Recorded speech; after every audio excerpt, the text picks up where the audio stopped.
Hi ಎಲ್ರಿಗೂ ನಮಸ್ಕಾರ. ನೀವೆಲ್ಲ ಹೇಗಿದ್ದೀರಾ? ನೀವೆಲ್ಲ ಚೆನ್ನಾಗಿರ್ತೀರಾ ಅಂತ ಭಾವಿಸ್ತಾ ನಿಮ್ಮೆಲ್ಲರನ್ನ ನಿಮಗಾಗಿ ಯೂಟ್ಯೂಬ್ ಕನ್ನಡ ಚಾನೆಲ್ಗೆ ಸ್ವಾಗತ ಮಾಡ್ಕೊಳ್ತಾ ಇದ್ದೀನಿ. ನನ್ನ ಹೆಸರು ಶ್ವೇತಾ. ಯಾರೆಲ್ಲ ಫಸ್ಟ್ ಟೈಮ್ ನನ್ನ ವಿಡಿಯೋನ ನೋಡ್ತಾ ಇದ್ರೆ, ನಾನು ಅಮೆರಿಕಾಯಿಂದ ಕನ್ನಡ ಕಾಂಟೆಂಟ್ನ ಕ್ರಿಯೇಟ್ ಮಾಡ್ತೀನಿ. ಆ್ಯಂಡ್ ಇದಕ್ಕೂ ಮುಂಚೆ ಹಲವಾರು ಕೆರಿಯರ್ ರಿಲೇಟೆಡ್ ವಿಡಿಯೋಸ್ ಮತ್ತು ವರ್ಕಿಂಗ್ ವುಮೆನ್ ಲೈಫ್ ಸ್ಟೈಲ್ ವ್ಲಾಗ್ಸ್ನ ನಾನು ಶೇರ್ ಮಾಡಿದ್ದೀನಿ ಈ ಚಾನಲಲ್ಲಿ. ತಪ್ಪದೆ ಹೋಗಿ ಎಲ್ಲ ವಿಡಿಯೋಸ್ನ ನೋಡಿ. ಸದ್ಯಕ್ಕೆ ಕೆಲಸ ಮುಗಿಸಿದ್ದೀನಿ. ಇವತ್ತು ಇನ್ನ ಟ್ಯೂಸ್ಡೇ. ಜಾಸ್ತಿ ಕೆಲಸ ಯಾವಾಗಿರುತ್ತೆ ಅಂದರೆ, ನಾವು ಯಾವಾಗಾದ್ರೂ ರಜಾ ತಗೊಂಡಿರ್ತೀವಲ್ಲ ಆವಾಗ ಜಾಸ್ತಿ ಕೆಲಸ ಇರುತ್ತೆ. ಬಿಕಾಸ್ ನಾವು ಮುಂದೆ ಮಾಡಬೇಕಾಗಿರೋ ಕೆಲಸ, ಅದ್ರ ಜವಾಬ್ದಾರಿನ ಬೇರೆಯವ್ರಿಗೆ ಕೊಡಬೇಕಾಗುತ್ತೆ, ಆ ಥರ ಎಲ್ಲ ಇರುತ್ತಲ್ವ. ಸೊ ಹಾಗಾಗಿ ಎಲ್ಲ ಕೆಲಸ ಮುಗಿಸಿ ಇವಾಗ ನಾನು ಪ್ಯಾಕ್ ಮಾಡೋಣ ಅಂತ ಬಂದಿದ್ದೀನಿ ಟ್ರಿಪ್ಗೋಸ್ಕರ. ಸೊ ಈ ಟ್ರಿಪ್ಗೆ ನಾನು 1 ವಾರ ರಜಾ ತಗೊಂಡಿದ್ದೀನಿ. 1 ವಾರ ರಜಾ ಹೇಗೆ ಕೊಡ್ತಾರೆ ಅಂದರೆ, ಇಲ್ಲಿ PTO ಅಂತ ಇರುತ್ತೆ. ಅದು ಎಲ್ಲ ಕಡೆ ಎಲ್ಲ ಕಂಪನಿನಲ್ಲೂ ಇರುತ್ತೆ. PTO ಅಂದರೆ ಪೇಡ್ ಟೈಮ್ ಆಫ್ ಅಂತ. ಸೊ ಆ ಒಂದು ಆಫ್ನ ನಾನು ಯೂಸ್ ಮಾಡಿಕೊಂಡು ಈ ಒಂದು ಟ್ರಿಪ್ಗೆ ನಾನು ಹೋಗ್ತಾ ಇದ್ದೀನಿ. ಸೊ ಹಾಗಾಗಿ PTOನ ನಾನು 5 ದಿವಸ ತೊಗೊಂಡಿದ್ದೀನಿ. ಆ್ಯಂಡ್ 2 ದಿವಸ ಸ್ಯಾಟರ್ಡೆ ಸಂಡೇ ಮಧ್ಯದಲ್ಲಿ ಬರುತ್ತೆ. ಸೊ ಹಾಗಾಗಿ 7 ದಿವಸ ಒಂದು ಅಮೇಝಿಂಗ್ ಟ್ರಿಪ್ಗೆ ಹೋಗ್ಬೇಕಂತ ಅನ್ಕೊಂಡಿದ್ದೀನಿ. ನನ್ಗೆ ಈಸಿಯಾಗಿ ರಜಾ ಸಿಗ್ಬೇಕಂದ್ರೆ ಇಟ್ಸ್ ಬೆಟರ್ ದ್ಯಾಟ್ ನಾನು ಎಲ್ಲ ಕೆಲಸನೂ ಟೈಮಿಗೆ ಕರೆಕ್ಟಾಗಿ ಮುಗಿಸ್ಕೊಂಡ್ರೆ ನಮಗೊಂದು ಪ್ಲಾನ್ ಮಾಡೋದಕ್ಕೆ ಅವಕಾಶ ಸಿಗುತ್ತೆ. ಯಾಕಂದರೆ ಲಾಂಗ್ ಟ್ರಿಪ್ಸ್ ಹೋಗ್ಬೇಕಾದ್ರೆ, ಜಾಸ್ತಿ ದಿನಕ್ಕೆ ಹೋಗ್ಬೇಕಾದ್ರೆ ನಮ್ಮ ಒಂದು ಕೆಲಸನ ನಾವು ಅಷ್ಟೊಂದು ನಿಲ್ಲಿಸ್ಬಿಟ್ರೆ ಎಲ್ಲರಿಗೂ ತೊಂದರೆ ಆಗುತ್ತಲ್ವ. ಹಾಗಾಗಿ ಇವಾಗ ಲಾಸ್ಟ್ 2 ಮಂತ್ಸಿಂದ ನಾನು ಕರೆಕ್ಟಾಗಿ ಪ್ಲಾನ್ ಮಾಡ್ಕೊಂಡು ಅವತ್ತಿನ ಕೆಲಸನ ಸ್ವಲ್ಪ ಡಿವೈಡ್ ಮಾಡಿಕೊಂಡು ಮುಗಿಸ್ಕೊಂಡ್ಮೇಲೆ ಈಗ ನನಗೆ ರಜಾ ತಗೊಳ್ಳೋದಕ್ಕೆ ಆಪರ್ಚುನಿಟಿ ಸಿಕ್ಕಿದೆ. ಹಾಗೇನೆ ನಿಮ್ಗೊಂದು ಅಪ್ಡೇಟ್ ಕೊಡಬೇಕಿತ್ತು. ನಮ್ಮ ಬ್ಯಾಕ್ ಯಾರ್ಡ್ನ ಮಾಡಿಸಿದ್ವಿ ನಾವು. ಸೊ ಈ ರೀತಿಯಾಗಿ ಕಾಣಿಸ್ತಾ ಇದೆ. ಇವಾಗ ಕೆಳಗಡೆ ಪೇವರ್ಸ್ ಎಲ್ಲ ಹಾಕ್ಸಿದೀವಿ. ಸೊ ಪೇವರ್ಸ್ ಹಾಕಿದ್ಮೇಲೆ ಈ ರೀತಿಯಾಗಿ ಕಾಣಿಸ್ತಾ ಇದೆ. ನಮ್ಮ ಮನೆ ಆಚೆ ಯಾರು ನೋಡಿರ್ಲಿಲ್ಲ ಅಂತ ಅನ್ಕೊಳ್ತೀನಿ, ಅಷ್ಟೊಂದು ಕ್ಲಿಯರ್ ಆಗಿ. ಸೊ ಇವತ್ತಿನ ವಿಡಿಯೋನಲ್ಲಿ ಅದನ್ನು ಸ್ವಲ್ಪ ಕವರ್ ಮಾಡಿ ಹಾಗೆ ಒಂದಷ್ಟು ಶಾಪಿಂಗ್ ಮಾಡಿದ್ದೀನಿ, ಅದನ್ನೆಲ್ಲ ತೋರಿಸ್ತೀನಿ.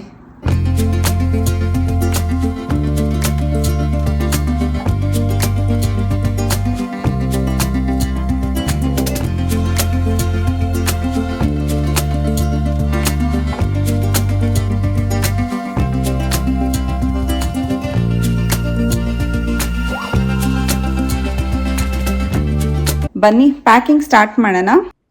ಪ್ಯಾಕಿಂಗ್ ಮಾಡೋದು ಎಲ್ಲರಿಗೂ ಗೊತ್ತಿರುತ್ತೆ. ಹಾಗಾಗಿ ಇವತ್ತು ಒಂದು ಇಂಪಾರ್ಟೆಂಟ್ ವಿಷಯದ ಬಗ್ಗೆ ಮಾತಾಡೋಣ ಅಂತ ಅಂದ್ಕೊಂಡೆ, ಕೆಲಸ ಮಾಡ್ಕೊತ. ಅದು ಏನಂದರೆ, ಎಷ್ಟೊಂದು ಜನ ನನಗೆ ಕಮೆಂಟಲ್ಲಿ ಕೇಳಿದ್ದೀರಾ, ನಾವು US ಅಲ್ಲಿ ದುಡ್ಡನ್ನ ಅರ್ನ್ ಮಾಡಬೇಕಾದ್ರೆ ಅದೇ ದುಡ್ಡನ್ನ ನಾವು ಇಂಡಿಯಾಗೆ ಕಳಿಸ್ಬೇಕಂದ್ರೆ ನಾವು ಅದಕ್ಕೆ ಮತ್ತೆ ಟ್ಯಾಕ್ಸ್ ಕಟ್ಟಬೇಕಾ ಅಂತ ಕೇಳಿದ್ದೀರಾ. ಸೊ ಇದೊಂದು ಇಂಟ್ರೆಸ್ಟಿಂಗ್ ಕ್ವೆಶನ್. ಎಷ್ಟೊಂದು ಜನಕ್ಕೆ ಇದು ಸಡನ್ನಾಗಿ ಭಯ ಆಗುತ್ತಲ್ವ. ಯಾಕಂದರೆ ನಂದು USA ಸ್ಯಾಲ್ರಿ ಮತ್ತು ಸೇವಿಂಗ್ಸ್ ವಿಡಿಯೋನಲ್ಲಿ ನಾನು ಕ್ಲಿಯರಾಗಿ ಎಕ್ಸ್ಪ್ಲೈನ್ ಮಾಡಿದ್ದೀನಿ ನಮ್ಗೆ ಎಷ್ಟು ಟ್ಯಾಕ್ಸ್ ಕಟ್ಟಾಗುತ್ತೆ ಇಲ್ಲಿ ಅಂತ. ಸೊ ಇಲ್ಲಿ ಒಂದು ಅರೌಂಡ್ 20 to 30% ಟ್ಯಾಕ್ಸ್ ಕಟ್ಟಾದಮೇಲೆ ಅದೇ ದುಡ್ಡನ್ನ ನಾವು ಇಂಡಿಯಾಗೆ ಕಳಿಸಿದಾಗ ಮತ್ತೆ ನಮಗೆ ಇಂಡಿಯಾ ಟ್ಯಾಕ್ಸ್ ಅಪ್ಲೈ ಆಗುತ್ತಾ ಅಂತ ಕೇಳಿದ್ರಿ. ಸೊ USA ಮತ್ತು ಇಂಡಿಯಾ ಅಂದರೆ ಅಮೆರಿಕಾ ಮತ್ತು ಇಂಡಿಯಾ ಮಧ್ಯೆ ಒಂದು ಟ್ಯಾಕ್ಸ್ ಟ್ರೀಟಿ ಇದೆ. ಅದರೊಳಗಡೆ ಹಲವಾರು ಯೂಸ್ ಕೇಸಸ್ನ ಕವರ್ ಮಾಡಿದ್ದಾರೆ. ಅದೇನಪ್ಪ ಅಂದರೆ, ಈಗ ಎಷ್ಟೊಂದು ಜನ ಇಲ್ಲಿ ಸ್ಟೂಡೆಂಟ್ಸಾಗಿ ಬರ್ತಾರೆ, ಕೆಲ್ಸಕ್ಕೆ ಬರ್ತಾರೆ, ಬಿಸ್ನೆಸ್ಸಿಗೆ ಬರ್ತಾರೆ ಅಲ್ವಾ. ಸೊ ಇವರೆಲ್ಲರಿಗೂ ಟ್ಯಾಕ್ಸ್ ಪಾಲಿಸೀಸ್ನ ಅವರು ಆಗಲೇ ಡಿಫೈನ್ ಮಾಡಿದ್ದಾರೆ. ಸೊ ಇವಾಗ ಏನಾಗುತ್ತೆ ಅಂದರೆ, ನಮ್ಮಂಥವ್ರಿಗೆ ಇಲ್ಲಿ ಯಾರು ಕೆಲಸದ ಮೇಲೆ ಬಂದಿರ್ತಾರಲ್ಲ ಅವ್ರಿಗೆ ಡಬಲ್ ಟ್ಯಾಕ್ಸೇಷನ್ ಆಗೋದಿಲ್ಲ. ಅಂದರೆ ನಾವು USA ಇದ್ಕೊಂಡು USA ಟ್ಯಾಕ್ಸ್ ಪೇ ಮಾಡಿದ್ರೆ ಇಂಡಿಯಾಗೆ ಬಂದ ಮೇಲೆ ಅಥವಾ ಇಂಡಿಯಾಗೆ ಆ ದುಡ್ಡನ್ನ ಕಳಿಸಿದ್ಮೇಲೆ ಮತ್ತೆ ನಾವು ಟ್ಯಾಕ್ಸ್ ಕಟ್ಟೋ ಅಷ್ಟಿರೋದಿಲ್ಲ. ಚೆನ್ನಾಗಿ ಅನ್ಸುತ್ತಲ್ವ ಇದು. ಬಟ್ ನಾವು ಇಂಡಿಯಾನಲ್ಲಿ ಏನಾದರೂ ಪರ್ಚೇಸ್ ಮಾಡ್ತೀವಿ ಅಂತ ಅಂದ್ಕೊಳ್ಳಿ, ಲ್ಯಾಂಡ್ ಆಗಿರ್ಬೋದು ಅಥವಾ ಏನಾದ್ರು ವಸ್ತು ಆಗಿರ್ಬೋದು, ನಮ್ಮ ಮಮ್ಮಿಗೆ ಏನಾದ್ರು ನಾನು ಕೊಡಿಸ್ಬೋದು, ಆವಾಗ ನಾವು GST and sales related tax ಏನೇನಿರುತ್ತೆ ಅದನ್ನೆಲ್ಲ ನಾವು ಕಟ್ಟಲೇಬೇಕಾಗತ್ತೆ. ಹೀಗಿರುತ್ತೆ ನಮ್ಮ ಒಂದು ಟ್ಯಾಕ್ಸ್ ವಿಷಯ. ಯಾರೋ ಒಬ್ಬರು ಕೇಳಿದ್ರಿ ಈ ಕ್ವೆಶ್ಚನ್ನ, ತುಂಬಾ ಇಷ್ಟ ಆಯಿತು ನನಗೆ ನೀವು ಈ ಕ್ವೆಶ್ಚನ್ನ ಕೇಳಿದ್ದು. ಬಿಕಾಸ್ ಇದರಿಂದ ಎಲ್ಲರೂ ತಿಳ್ಕೊಳ್ಳೋ ಅಂಥ ಒಂದು ಪಾಯಿಂಟ್ ಇದೆ ಅಲ್ವಾ. ಇನ್ಯಾರಿಗೆಲ್ಲ ಈ ಥರ ಕ್ವೆಶ್ಚನ್ಸ್ ಇದೆ, ದಯವಿಟ್ಟು #ನಿಮಗಾಗಿ ಕನ್ನಡ ಚಾನೆಲ್ ಅಂತ ಟೈಪ್ ಮಾಡ್ಕೊಳ್ತಾ ಆ ಒಂದು ಕ್ವೆಶ್ಚನ್ನ ನನಗೆ ಕಮೆಂಟ್ ಮಾಡಿ. ನಾನು ನನ್ನ ಮುಂದಿನ ವ್ಲಾಗ್ಸಲ್ಲಿ ಅದಕ್ಕೆ ಆನ್ಸರ್ನ ಕೊಡೋದಕ್ಕೆ ಟ್ರೈ ಮಾಡ್ತೀನಿ. ಪ್ರಾಂಪ್ಟ್ ಆಗಿ ಟ್ಯಾಕ್ಸ್ ವಿಷಯನ ನಿಮ್ಮೆಲ್ಲರ ಜೊತೆ ನಾನು ಶೇರ್ ಮಾಡ್ಕೊಳ್ತಾ ನನ್ನ ಚೆಕ್ ಇನ್ ಬ್ಯಾಗ್ನ ನಾನು ಆಗಲೇ ಪ್ಯಾಕ್ ಮಾಡಿಕೊಂಡೆ. ಇವಾಗ ನಾನು ಪ್ಯಾಕ್ ಮಾಡ್ತಾ ಇರೋದು ಕ್ಯಾಬಿನ್ ಬ್ಯಾಗ್ಗೆ ನಮಗೆ 7 kgs ಅಷ್ಟು ಲಿಮಿಟ್ ಇರುತ್ತೆ. ಆ್ಯಂಡ್ ನಾವು ಲಾಂಗ್ ಟ್ರಿಪ್ ಹೋಗ್ತಾ ಇರೋದ್ರಿಂದ ಇಬ್ಬರು ಕೂಡ ಒಂದೊಂದು ಕ್ಯಾಬಿನ್ ಬ್ಯಾಗ್ನ ತೊಗೊಂಡು ಹೋಗ್ತಾ ಇದ್ದೀವಿ. ಸೊ ಹಾಗಾಗಿ ಇಬ್ಬರದು ಬಟ್ಟೆನ ನಾನು ಇದರಲ್ಲಿ ಜೋಡಿಸ್ತಾ ಇದ್ದೀನಿ. And then chapati ke liye all the vegetables you have for your veg roll? That's what I asked you. Should I get everything tomorrow? No, I didn't cook last night. You used the veggies last. I'll show you how much of each thing is there. Cheppu naku. I think carrots are there. Carrots are there. See so many. Oh good. Yeah. ಇಷ್ಟೆಲ್ಲ packing ಆಗಿದೆ. ಇವಾಗ next ಇವಾಗ ನಮ್ಮ ಜೊತೆ ಕ್ಯಾಬಿನಿಗೆ ಬರುತ್ತಲ್ವಾ, ಆ cabin ಬ್ಯಾಗ್ನ ನಾನು ready ಮಾಡ್ಕೋಬೇಕು. Cabin bag ಒಳಗಡೆ ನನಗೆ ಬ್ಲ್ಯಾಂಕೆಟ್ ಇದೆ, ಮತ್ತು ನನ್ನ ಕಾಲ್ಗೆ ರೆಸ್ಟ್ ತೊಗೊಳೋದಕ್ಕೆ ಅಂತ ಒಂದು ಲೆಗ್ ರೆಸ್ಟ್ ತೊಗೊಂಡಿದ್ದೀನಿ. ಸೊ ಈ ಥರ ಎಷ್ಟೊಂದು ಐಟಮ್ಸ್ ಇದೆ. ಆ್ಯಂಡ್ ಅದ್ರ ಜೊತೆಗೆ ಸ್ವಲ್ಪ ಸ್ನ್ಯಾಕ್ಸ್ನ ನಾನು ಮಾಡ್ತಾಯಿದ್ದೀನಿ ಇವತ್ತು, ಡೇಟ್ಸ್ನ ಯೂಸ್ ಮಾಡಿಕೊಂಡು ಶಕ್ತಿ ಬರಲಿ ಅಂತ. ಅದನ್ನು ಕೂಡ ನೆಕ್ಸ್ಟ್ ವೀಡಿಯೋನಲ್ಲಿ ನಿಮಗೆಲ್ಲಾದರೂ ತೋರಿಸ್ತೀನಿ. ಬಟ್ ಗೊತ್ತಾ, ಅಮೇರಿಕಾನಲ್ಲಿ ಟ್ರಿಪ್ ಹೋಗೋದು ಸಖತ್ ದೊಡ್ಡ ತಲೆನೋವು. ಯಾಕಂದರೆ ಎಷ್ಟೊಂದು ಕೆಲಸ ನಾವೇ ಮಾಡ್ಕೋಬೇಕು. ರಾಮ್ಗೆ ಅಷ್ಟೊಂದು ಗೊತ್ತಾಗಲ್ಲ, ಎಲ್ಲ ಐಟಮ್ಸ್ನ ತಂದು ಒಂದು ಜಾಗದಲ್ಲಿ ಇಡ್ತಾನೆ ಅಷ್ಟೇ. ಅದಾದಮೇಲೆ ನಾನು ಈ ಥರ ಎಲ್ಲ ಸೆಪ್ರೇಟ್ ಅಂತ ಕೂತ್ಕೋಬೇಕು. ಇನ್ನೊಂದು 2-3 ಐಟಮ್ ಇದೆ, ಅದನ್ನ ಇಟ್ಬಿಟ್ಟು ಕ್ಯಾಬಿನ್ ಬ್ಯಾಗ್ ರೆಡಿ ಮಾಡಿಕೊಂಡು ಖತಮ್. ಇವತ್ತಿನ ದಿನ ಅಷ್ಟೊಂದು ಕೆಲಸದ ಜೊತೆಗೆ ಪ್ಯಾಕಿಂಗ್ ಜೊತೆಗೆ ಬೆಳಗ್ಗೆನೇ ಎದ್ದು ನಾನು ವೆಜ್ ಬಿರಿಯಾನಿನ ಮಾಡಿದ್ದೆ. ನೋಡ್ತಾ ಇರ್ಬೋದು ನೀವು, ಅರ್ಧ ಆಗಲೇ ಖಾಲಿಯಾಗಿದೆ. ಸೊ ಇನ್ನೊಂದು ಸ್ವಲ್ಪ ಇದೆ, ರಾತ್ರಿಗಾಗುತ್ತೆ. ವೆಜಿಟೇಬಲ್ಸ್ನ ಕೆಳಗಡೆ ಒಂದು ಲೇಯರಾಗಿ ಹಾಕಿಬಿಟ್ಟು ಮೇಲ್ಗಡೆ ರೈಸ್ನ ಹಾಕಿ ವೆಜ್ ಬಿರಿಯಾನಿ ಮಾಡಿದ್ದೆ. ಇಟ್ಸ್ ಅಮೇಝಿಂಗ್ ಆಗಿ ಬಂದಿತ್ತು. ಸೊ ನೆಕ್ಸ್ಟ್ ಟೈಮ್ ಯಾವಾಗಾದರೂ ಈ ರೆಸಿಪಿ ಬೇಕಂದರೆ ನನಗೆ ಕಾಮೆಂಟ್ ಸೆಕ್ಷನಲ್ಲಿ ಕಮೆಂಟ್ ಮಾಡಿ, ನಾನು ತೋರಿಸ್ತೀನಿ. ಇವಾಗ ಸೆಪ್ಟೆಂಬರ್ ಅಲ್ವಾ, ಸೆಪ್ಟೆಂಬರಲ್ಲಿ ಒಂದು ದೊಡ್ಡ ಸೇಲ್ ನಡೆಯುತ್ತೆ ಆಯಿತಾ ಇಲ್ಲಿ. ಅದು ಲೇಬರ್ಸ್ ಡೇ ಸೇಲ್ ಅಂತ ಕರೀತಾರೆ. ಸೊ ಆ ಸೇಲ್ಗೆ ಹೋಗಿದ್ವಿ ನಾನು ರಾಮ್. ಇಷ್ಟು ಅಂದ್ಕೊಂಡು ಹೋಗಿದ್ದೆ, ಏನು ತೊಗೋಬಾರ್ದು ಅಂತ.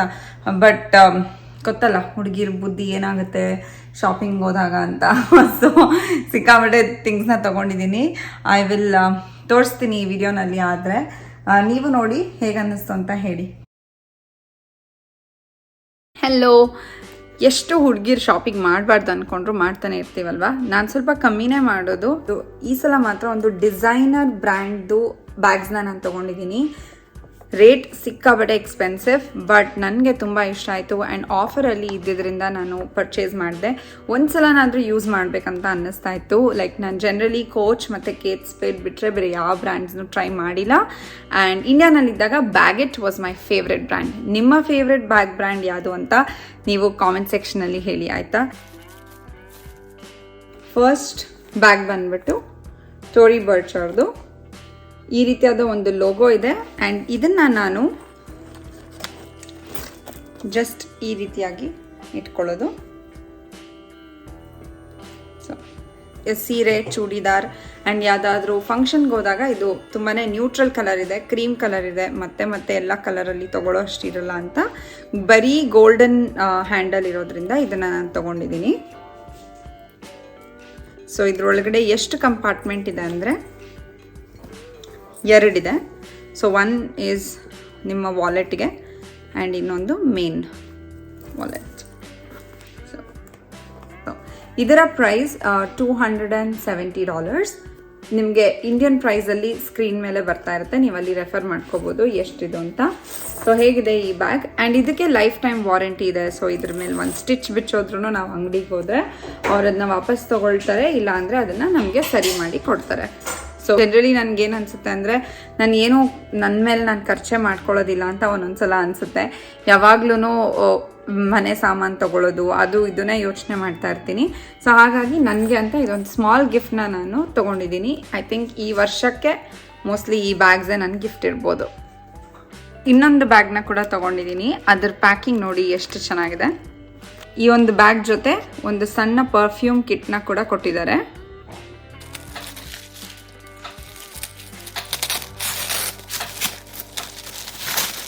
ಹೀಗಿದೆ, ಸೇಮ್ ಆ ಒಂದು ಬ್ರ್ಯಾಂಡ್ದು ಲೋಗೋ ಇಲ್ಲಿದೆ. ಆ್ಯಂಡ್ ಹಿಂದೆಗಡೆ ಒಂದು ಮೊಬೈಲ್ ಕೇಸ್ ಇದೆ. ಇದು ನಾನು ಸಿಕ್ಕಾಬಟ್ಟೆ ಯೂಸ್ ಮಾಡ್ತೀನಿ. ಆ್ಯಂಡ್ ಒಳಗಡೆ ಈ ರೀತಿಯಾದ ಒಂದು ಗೋಲ್ಡ್ ಚೈನ್ ಇದೆ ವಿತ್ ಅ ಬೆಲ್ಟ್. ಇದು ಗ್ರಿಪ್ಪಿಗೋಸ್ಕರ. ಆ್ಯಂಡ್ ಇದರ ಒಳಗಡೆ 3 ಕಂಪಾರ್ಟ್ಮೆಂಟ್ಸ್ ಇದೆ. ಒಂದು ಜಿಪ್ ಇದೆ. ಇಂಪಾರ್ಟೆಂಟ್ ಥಿಂಗ್ಸ್ನ ನಾನಿಲ್ಲಿ ಇಟ್ಕೋಬೋದು. ಇದು ನನ್ನ ಡೈಲಿ ಯೂಸ್ ಪ್ಲಸ್ ಯಾವುದಾದ್ರೂ ಡ್ರೆಸ್ಸಸ್ ಮೇಲೆ ಚೆನ್ನಾಗಿ ಕಾಣುತ್ತೆ, ಪಾರ್ಟಿ ವೇರ್ ಡ್ರೆಸ್ಸಸ್ಗೆ ಅಂತ ತೊಗೊಂಡಿರೋದು.